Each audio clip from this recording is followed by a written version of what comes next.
Hey guys, আসসালামু আলাইকুম। সবাই কেমন আছেন?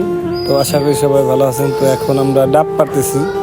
তো ডাব পাড়ার ভিডিওটা সবাই মনোযোগ দিয়ে দেখেন, হ্যাঁ।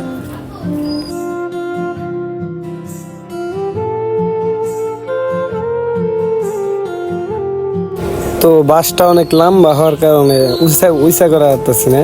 তো ওই দিক থেকে পারান যাইতেছে না, ঠিক আছে। তো এইদিকে এসে তো উপরে বাজাইলাম, বাজাই নিয়ে ধাপাস করে মারলাম টান, ধাপাস করে পড়ে গেল।